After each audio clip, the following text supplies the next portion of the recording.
Vamos ler Eclesiastes capítulo 5, versículos 8 a 20. Assim diz a palavra do Senhor: se vires opressão de pobres e a perversão violenta do direito e da justiça em alguma província, não te surpreendas com isso, pois quem está em posição elevada tem um superior sobre ele, e sobre ambos há outros em posição mais elevada. O proveito da terra é para todos, até o rei se serve do campo. Quem ama o dinheiro nunca terá o suficiente. Quem ama a riqueza nunca ficará satisfeito com o lucro. Isso também é ilusão. Quando os bens se multiplicam, multiplicam-se também os que o consomem. Que proveito tem o seu dono, a não ser contemplá-los com os olhos? O sono do trabalhador é doce, quer coma pouco, quer coma muito, mas a fartura do rico não o deixa dormir. Há um grande mal que vi debaixo do sol, riquezas que foram guardadas por seu dono para a sua própria infelicidade. Se as riquezas dele se perdem no infortúnio, não deixará nada para o filho que nascer. Como saiu nu do ventre da sua mãe, assim também se irá, não terá nada para levar de todo o seu trabalho. Isso também é um grande mal. Assim como o homem vem, assim se vai. E que proveito terá por ter trabalhado para o vento? E por haver passado todos os seus dias nas trevas, com tanto sofrimento, doenças e aborrecimento?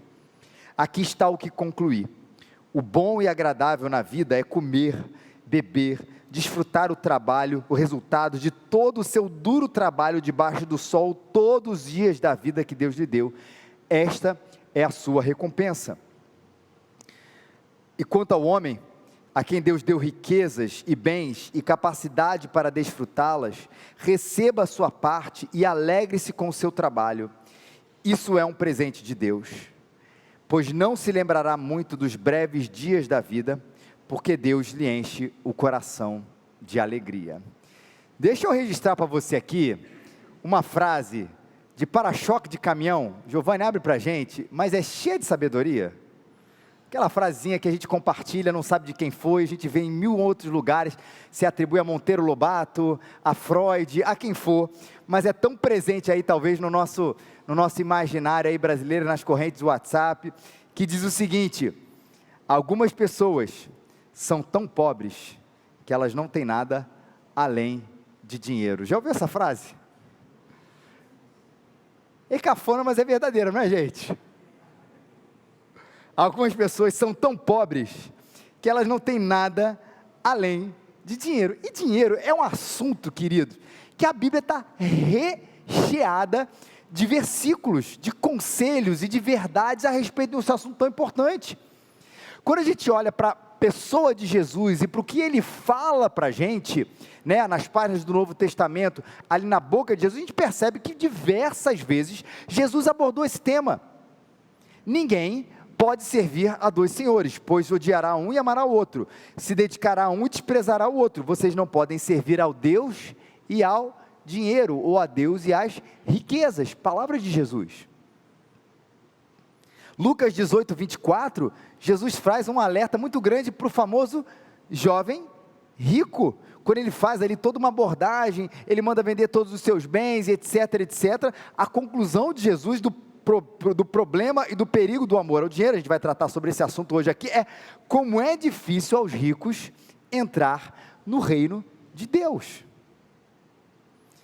Hebreus, esse outro escritor no Novo Testamento, como a Bíblia está recheada de versículos sobre esse assunto, diz: conservem-se livres do amor ao dinheiro, e contentem-se com o que vocês têm, porque Deus mesmo disse, essa parte a gente lembra, nunca o deixarei, nunca o abandonarei. Você já deve ter lembrado de uma vez que você já ouviu esse versículo em algum lugar na sua vida: nunca te deixarei, nunca abandonarei, mas está colocada justamente num contexto de amor ao dinheiro, onde às vezes a gente se sente inseguro sem ele. E talvez a palavra mais alarmante, onde grande maioria daqueles que cresceram na igreja, ou participaram em algum momento de algum culto evangélico, já ouviram quando falava desse assunto, é quando Paulo vai falar a Timóteo, vai falar sobre essa questão, onde ele fala que nada trouxemos nesse mundo, daqui nada podemos levar, por isso devemos estar satisfeitos se tivermos alimento e roupa. Mas os que querem ficar ricos em tentação, em armadilhas e em muitos desejos loucos e nocivos, que afundam os homens na ruína e na desgraça, porque o amor ao dinheiro é a raiz de todos os males. E por causa dessa cobiça, alguns se desviaram da fé e se torturaram com muitas dores. A gente poderia rechear mais essa primeira parte e gastar muito tempo tratando desse assunto tão importante na Bíblia, que é a questão do dinheiro, e principalmente quando a Bíblia vai falar, e esse texto fala bastante desse dinheiro, desse assunto, que a questão toda não está focada no dinheiro em si, mas está focada no que, gente? No amor ao dinheiro. Quantas vezes você já não viu, talvez, a uma pessoa falando equivocadamente esse versículo, dizendo, olha, porque a Bíblia fala que o dinheiro é a raiz de todos os males. Aí dá aquela correção, olha, o versículo não diz isso. Não fala que o dinheiro é a raiz de todos os males. A Bíblia fala que o amor ao dinheiro é a raiz de todos os males. Mas ao mesmo tempo que ela enfatiza a questão do amor ao dinheiro e tirando o dinheiro como sendo por si só alguma coisa extremamente negativa, mas ela coloca esse como um perigo iminente, presente na verdade na vida da gente. E é por isso que volta e meia, e existe quase que uma briga, uma discussão um pouco sobre esse assunto, que nessas polaridades que a gente vive, onde algumas pessoas dizem assim, olha, às vezes a igreja foca tanto na questão da sexualidade, e na distorção da sexualidade, que ela esquece quantas vezes Jesus e o Novo Testamento, a Bíblia como um todo, fala sobre o problema do dinheiro, ou do amor ao dinheiro. Porque parece que existe uma escolha, e essa escolha da escolha que eu acho uma coisa terrível, que a gente tem que desenfatizar uma pauta, um assunto, para a gente lembrar de outra. E a crítica, não sei se ela é verdadeira, ela é genuína, mas o que a gente deve ter no nosso coração é que a gente não deve optar entre uma pauta e outra. Olha, gente, realmente a igreja enfatiza muito essa questão da pauta da distorção da sexualidade e esquece a questão do dinheiro. Então o que a gente faz? A gente fala da questão da distorção do dinheiro e esquece da sexualidade. Gente, mas Jesus nunca falou para a gente fazer isso. É olhar como um todo as distorções sobre esse assunto. E por que eu acho que esses dois assuntos, não que eles estejam conectados por si só, mas eles são tão fundamentais? Porque eles justamente falam de duas coisas boas e o do problema da distorção entre elas. Vamos dar o exemplo da questão da sexualidade. A sexualidade não é uma coisa ruim por si só. É uma bênção, na verdade, mas é uma bênção na medida em que for desfrutada consensualmente, numa relação de amor, entre um homem e uma mulher, na aliança do casamento. Eu sei que essa construção, a gente não vai trabalhar esse tema hoje, mas leva para sua casa depois rever essa parte aqui, porque isso já daria diversas mensagens, mas quando a gente fala da distorção da sexualidade, às vezes a gente concorda com uma parte dessa, e não outra, mas na verdade, num baita resumo aqui, está tudo aqui o que a gente precisaria, não tudo, né? Mas grande parte do que a gente tem do que seria uma sexualidade não distorcida ou saudável, como Deus quer. E a gente enfatiza muito isso, mas assim como o dinheiro também, ele também é uma bênção. Mas na mesma maneira que o sexo, ele carrega em si um poder para o fascínio, que gera para as pessoas uma ruína invisível. Por isso é esse momento que os dois assuntos estão conectados, onde a gente vê as pessoas entrando nesse assunto e nas suas distorções, assumindo caricaturas sobre ele e entrando num fascínio, numa idolatria, numa coisa terrível e distorcendo, arruinando a sua vida em função desse assunto. E aí agora voltando sobre esse assunto de como o fascínio nas coisas erradas, ou talvez na coisa certa, fascinada de maneira errada, ela arruina a gente. Eu queria trazer para vocês um personagem da literatura, ou dos filmes, se você viu o filme, que fala tão bem sobre esse assunto. Pode botar, gente, não precisa ter medo não, mas é o Sméagol, ou Gollum. Quem é essa figura, para quem aí já viu O Senhor dos Anéis, ou já leu O Senhor dos Anéis? Eu vou ter que ler, gente, porque eu não sou nerd o suficiente para carregar a informação sobre o Gollum de cor, aí não dá. Mas é a criaturinha bizarra dos livros de Tolkien, né? Que ele criou no Senhor dos Anéis. E a definição do Gollum, a história do Gollum, é o seguinte: no dia do seu aniversário, no dia 29 de abril, foi há pouco tempo, de 2463, na terceira era, vai ser muito importante você decorar essa parte. Ele foi pescar com seu primo, Dagon, se é que é assim que se fala, e Dagon foi puxado para a água por um peixe, e emergiu com um anel de ouro. Aí a história lá do Senhor dos Anéis. Ambos contemplavam esse anel que pertencia a Sauron, o Senhor das Trevas. Essas perguntas vão cair no pequeno grupo durante a semana. Quem foi Sauron? Quem foi o primo de Sméagol? O desejo de Sméagol pelo anel levou ele a matar o Dagon. Ele escondeu o corpo e ninguém jamais descobriu o que aconteceu com seu primo. Sméagol descobriu os poderes desse anel ainda sob o teto da sua avó. Usando para quê? Para descobrir segredos, cometer pecados, pequenos furtos e toda sorte de malfeitos. Com o tempo, os atos do Sméagol começaram a refletir na sua família, que o desprezava cada vez mais. Sua garganta começou a fazer um barulho muito característico, que lhe rendeu o apelido de Gollum, e finalmente a avó de Sméagol o expulsou do seu lar. E ele começou a vagar aos nortes pelas bordas de Anduin, sem destino. Seu corpo sofreu alterações significativas com o tempo, começou a odiar a luz do sol, buscando cada vez lugares mais escuros. Encontrou refúgio nas montanhas sombrias, ali sofreu as mudanças físicas mais drásticas, sua pele perdeu cor e texturas, os membros ficaram desproporcionais, os cabelos caíram significativamente, os olhos dilatavam consideravelmente, e a mente dele foi consumida por esse anel, mas não destruída. E o anel prolongou a vida de Gollum, mas não quebrou a resistência natural de Gollum aos seus desígnios. Gollum, afinal, descendia dos hobbits. Por que essa figura, para quem viu o filme, para quem leu o livro, para quem entendeu, ela é tão ilustrativa quando a gente fala a questão desse fascínio? Porque, na verdade, quando a gente não sabe exatamente o que passava na cabeça do Tolkien, quando ele escreveu, e numa perspectiva, com certeza, isso a gente sabe, cristã, do que estava de fato, mas ele representa um pouco o que a gente se torna quando a gente se torna obcecado ou idólatra de alguma coisa que a gente sabe que está destruindo a gente, mas a gente não consegue largar.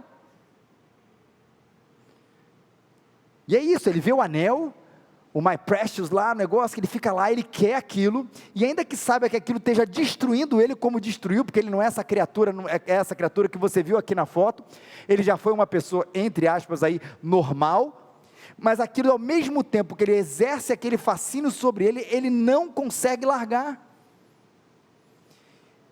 E agora eu quero tirar você da Terra-média, e voltar você para a Terra real aqui. Repetindo, o dinheiro não é ruim, mas a nossa obsessão por ele, o fascínio por ele, é uma das coisas mais perigosas que Deus nos alerta. E o primeiro alerta aqui que Salomão vai fazer, nessa grande passagem, que vai falar sobre esse assunto de diversas perspectivas, é sobre a cegueira que ele traz.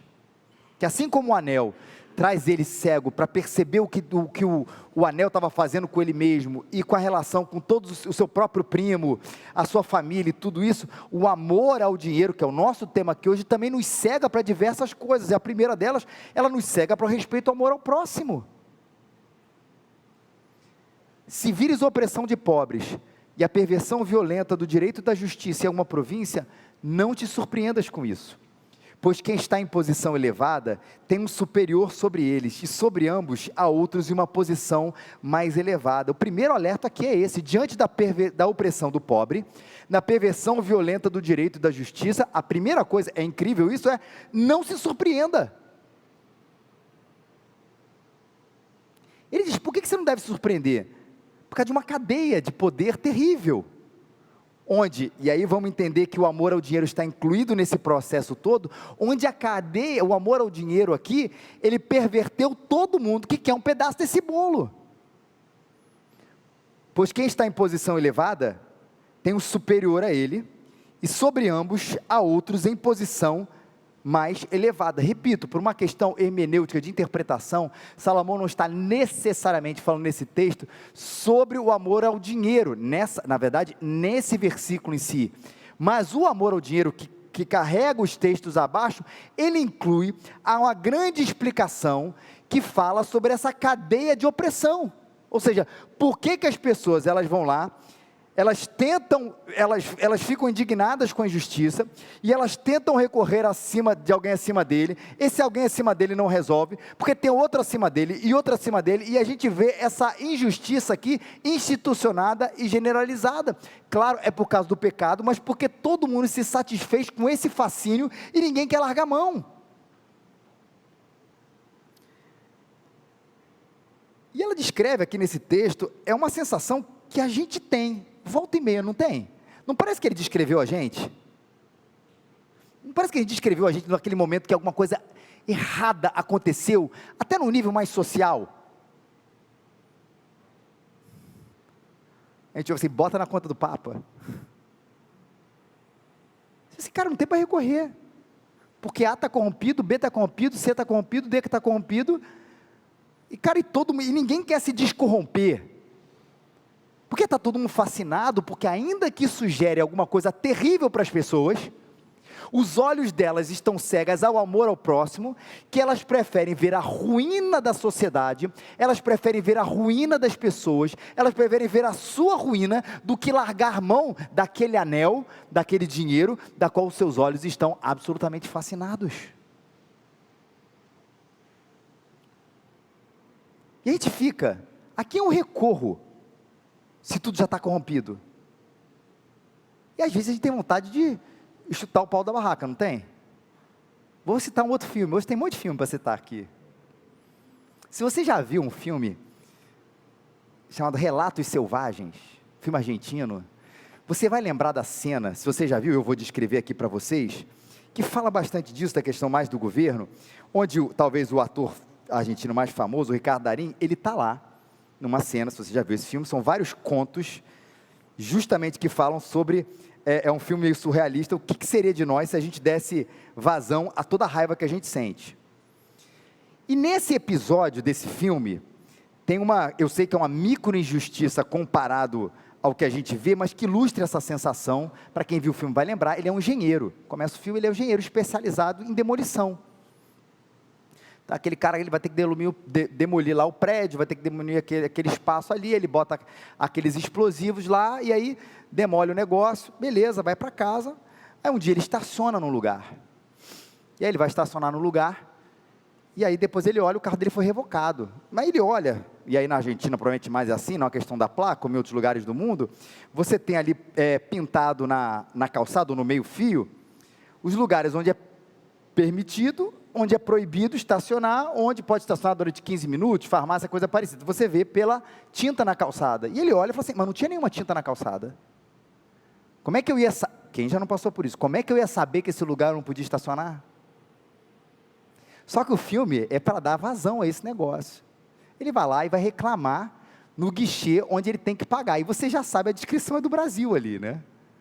O cara assim, eu só apenas cobro, o outro eu só apenas aplico a multa.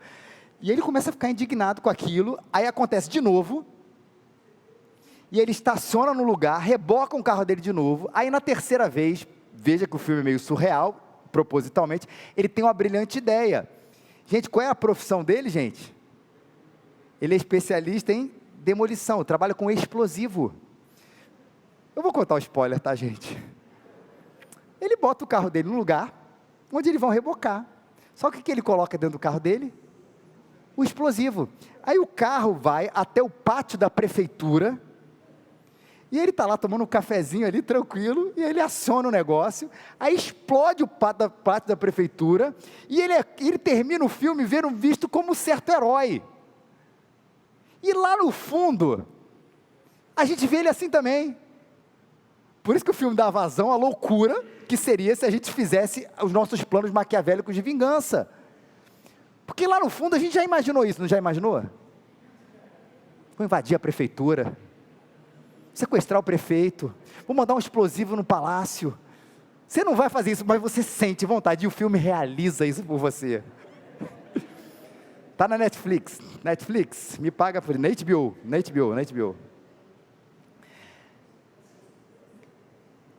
A gente se sente realizado porque a gente é esse selvagem.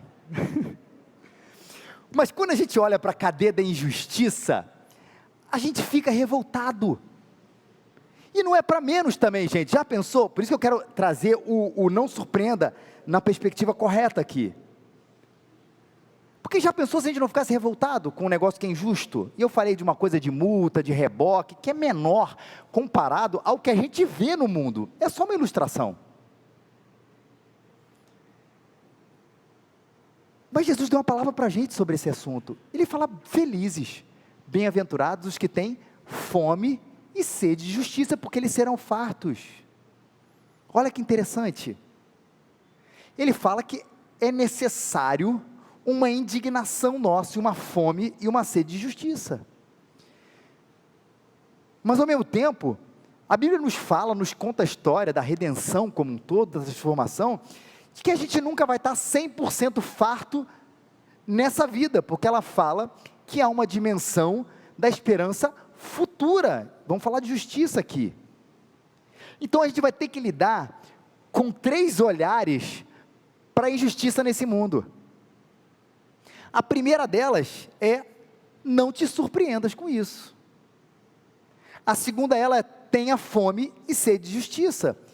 E a terceira dela é: pratique a justiça. Miguel 6,8, depois você pode ler lá. E por que é importante a gente ter os 3 aqui? Não te surpreendas com isso, que é o texto da gente hoje. Tenha fome e sede de justiça e pratique a justiça. Porque se eu não me surpreender com a maldade, né? Ou se eu deixar, ou na verdade eu não posso ficar surpreso com isso, é esse o ponto. Eu vou viver uma decepção atrás de decepção. Talvez quando a gente é mais novo, e que a gente está amadurecendo na vida, a gente tem um primeiro contato com isso. Uau, é isso, a gente vive naquela questão da utopia e tudo, de que isso vai resolver de maneira plena, e a gente fica assim: cara, não se surpreenda, vai haver maldade em todas as instâncias, porque a gente aplica isso apenas ao governo federal, né? A gente acha que é isso, tem um negócio lá em cima que pratica o mal, e todo mundo aqui pratica o bem. Aí está falando de todas as esferas. Não te surpreendas, você vai ver isso ali. Senão você vai viver decepção atrás de decepção, numa expectativa de algo que não vai acontecer. Segundo, não ter esperança na verdadeira justiça, que eu estou falando aqui da justiça futura, onde Deus vai restaurar todas as coisas, é viver desesperado. Não ter esperança na verdadeira justiça é viver desesperado, cara. O caos é esse. Além de eu não me surpreender, cara, eu sei que isso nunca vai ser pleno. É uma análise para o coração da gente ficar desesperado, acho que não existe outra palavra. E a outra é não praticar a justiça, é viver alienado. Então, cara, eu não me surpreendo, vai acontecer. Eu tenho a esperança que plenamente isso vai acontecer no futuro. Mas enquanto viver nessa vida, no que eu puder contribuir, no que eu puder fazer, para que como um reflexo do reino de Deus, da justiça do Senhor, de vários assuntos, da bondade, da verdade, da igualdade, eu puder contribuir, eu vou fazer. Como coletividade, você como indivíduo, como iniciativas particulares, como um sistema que você crie, pense, veja, ore por esse assunto. Mas a gente pode ser melhor do que isso, não praticar a injustiça e praticar a justiça. E por que essas opressões acontecem? Por que esse sistema, um acima do outro, ali mandando essa opressão acontece? É porque o amor ao dinheiro é uma delas. Ou seja, o alerta aqui é que o dinheiro nos cega para o verdadeiro amor. Se o Ivan Lins disse que o amor tem feito coisas que até mesmo Deus duvida, eu diria que o amor ao dinheiro tem feito coisas que até mesmo Deus duvida. É casamento rompido, é amizade deixada de lado.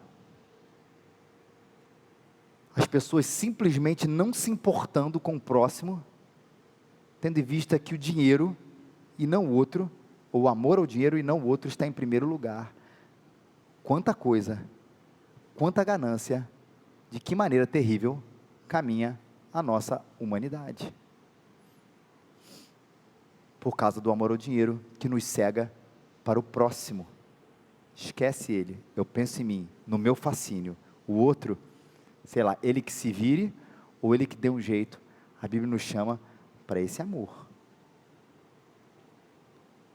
E ele continua linkando exatamente com a oportunidade que nós temos como povo de nos beneficiarmos da terra, que é um presente de Deus. Versículo 9: o proveito da terra é para todos, até o rei se serve do campo. Duas coisas aqui que o amor ao dinheiro pode nos cegar quando a gente vê esse versículo: o proveito da terra é para todos, até o rei se serve do campo. Primeiro, que há lugar para o indivíduo, mas não existe um lugar para o individualismo.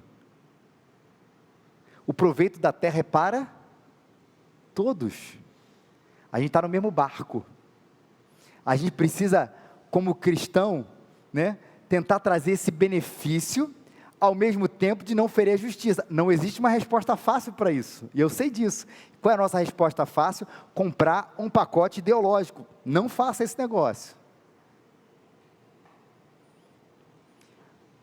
E o amor ao dinheiro, ele nos segue em função disso, para a nossa relação de codependência da criação, ou do restante da criação, que a gente faz parte desse sistema maravilhoso que Deus criou, que é a humanidade, que é a terra na verdade, e tudo que existe nela, e ao mesmo tempo que nós é para a gente ser refém da natureza, e nem ter uma atitude extremamente predatória e burra, que às vezes o ser humano tem, que ele precisa, já que ele precisa conviver nesse ambiente criado pelo próprio Deus.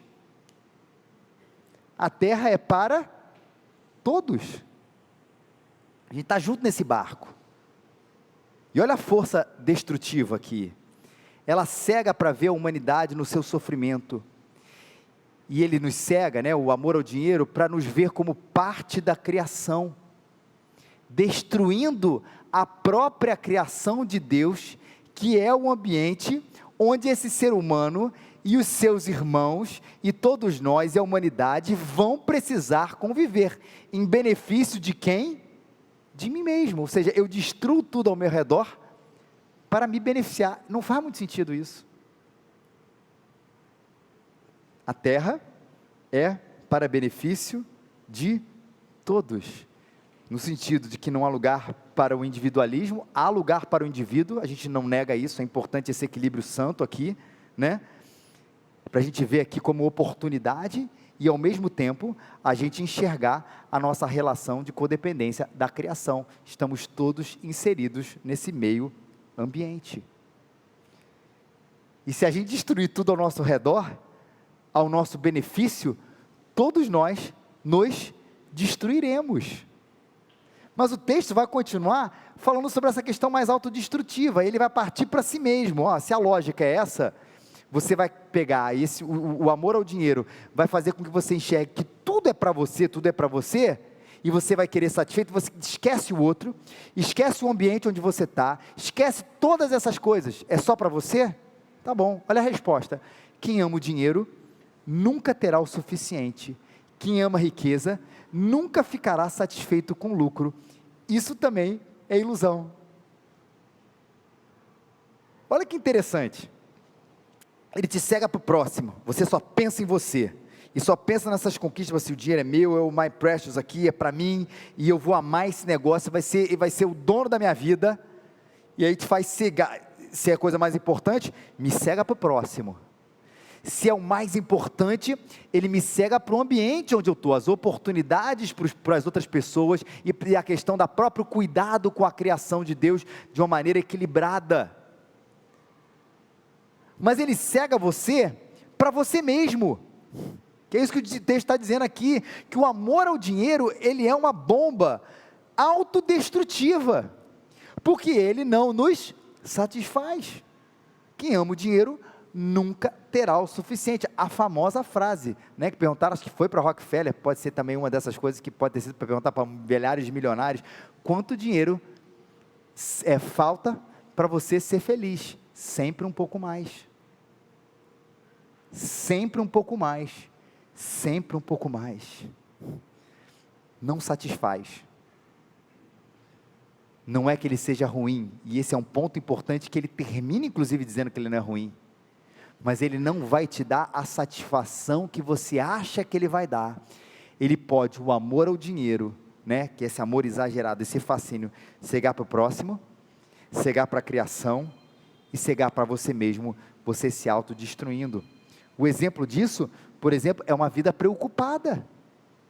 O sono do trabalhador é doce, quer coma pouco, quer coma muito, mas a fartura do rico não nos deixa dormir. Ele começa a traçar, a gente não vai entrar muito nisso, mas de diversos exemplos práticos do que acontece numa pessoa que é fascinada por essa questão do dinheiro.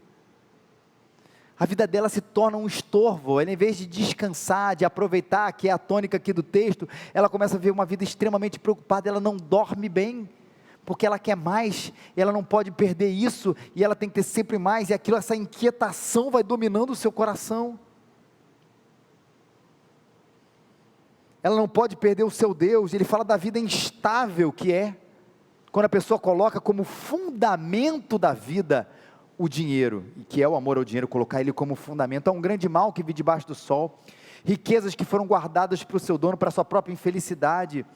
Se as riquezas dele se perdem no infortúnio, não deixará nada para o filho que nascer, como sai o nu do ventre, assim também será, não terá nada de levar de todo o seu trabalho. Daquilo que já até falou anteriormente, de que dinheiro vai, mas ele também pode cair, ele pode passar, ele pode ser destruído, ele pode ser perdido. Eu sei que o contexto aqui não está de investimento ou coisas parecidas ou sonhadas como a gente compreende hoje, mas ainda assim há muita gente que, na tentativa de ter muito, perde muito e começa a ver uma vida extremamente frustrada, porque colocou o fundamento da sua vida em alguma coisa que é volátil, passageira e não entrega de fato aquilo que promete quando é colocado como um Deus. E aí depois a repetição do tema aqui, que a gente já trabalhou algumas vezes, e quando o livro de Eclesiastes vai falar sobre a questão do prazer e do dinheiro, que não é um ódio à pobreza, e não é um ódio ao pouco trabalho, mas continua como um alerta contra o fascínio, a idolatria, nesse santo equilíbrio que o texto termina. O que está a concluir é isso: o bom e agradável na vida é comer e beber, desfrutar o trabalho de todo o seu duro trabalho. Ou seja, para isso, para comer e beber, você precisa de dinheiro. Por isso que o problema não está aqui no dinheiro. A gente precisa dele para comer e para beber e para desfrutar, não de tudo, porque há algumas coisas que estão aí na natureza para serem desfrutadas de maneira gratuita, mas de muita coisa boa que ele compra.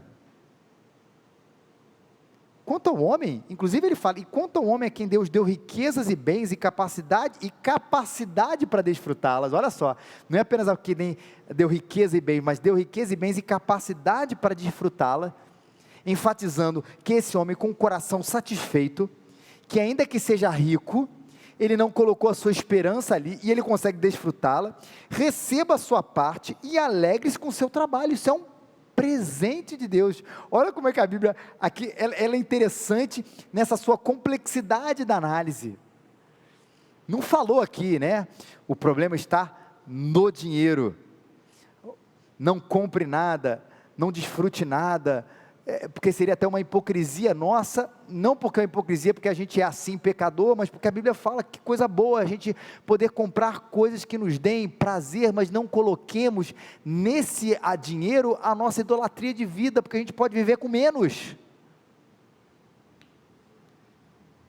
Mas como é bom quando a gente consegue aproveitá-lo, sem ter ele como um Deus no nosso coração. Pois não se lembrará muito dos breves dias da vida, porque Deus lhe enche o coração de alegria. Fala da brevidade, né? No quesito pessoal, a gente trabalha e desfruta, gente? Continua sendo uma repetição aqui de Eclesiastes. Com filhos, com as nossas mães, falando de hoje, com os nossos amigos, com a gente tem essa capacidade, queridos, de ao invés de ficar fascinado por coisas que não entregam, ficar fascinado talvez com coisas que façam você esquecer inclusive das pessoas, que façam esquecer de todo o restante da humanidade, da terra e de tudo que existe nela, mas você consegue com o coração satisfeito aproveitar e desfrutar, ou talvez você viva nessa perseguição implacável ao trabalho, à riqueza e ao poder, e a gente com isso deixa de lado, nesse fascínio, Deus, a sua criação, a natureza, o próximo e até mesmo você. Só existe um que precisa exercer o fascínio na nossa vida. Só Jesus é o firme fundamento da nossa vida, gente. Jesus não é autodestrutivo como o amor ao dinheiro. Quanto mais eu amo a Jesus, isso vai me autodestruir. Não. Quanto mais você vê o amor de Deus, e como resposta você vê o amor seu a Deus crescer, isso não é destruidor, é transformador e é reconstrutor. Quanto mais você exerce, Deus vai exercendo esse fascínio no seu coração, e você vai respondendo em amor, ao invés de você se destruir, você é transformado, e Ele que nos dá a alegria e o privilégio de amar ao próximo, de não desconsiderá-lo numa espiritualidade autocentrada e egoísta, onde eu consumo Deus, porque Deus não é para ser consumido, é para ser desfrutado, e quando a sua graça invade o nosso coração, é absolutamente impossível eu não olhar para o lado e me compadecer do meu próximo e parar de agir pelo amor ao dinheiro, passo a passo por amor a Deus, e o amor a Deus me faz agir em amor ao próximo. Eu pego a toalha e lavo os pés do meu próximo, como Jesus fez. Eu pego a minha vida e coloco ela, seja eu com muito ou com pouco dinheiro, à disposição das pessoas. E aí eu não estou falando só de entrega de dinheiro, não, estou falando da disposição da minha vida como um todo, em relação ao benefício do próximo, à edificação das pessoas, à construção de boas coisas entre nós, na nossa própria coletividade. Quando esse amor de Deus invade o nosso coração, e Cristo é o firme fundamento da nossa vida, a gente também não vive numa autodestruição da criação como um todo, mas de cuidado, de amor. E a gente olha com gratidão para o alto, e começa a agradecer a Deus, que nos livrou de sermos como aquele Gollum,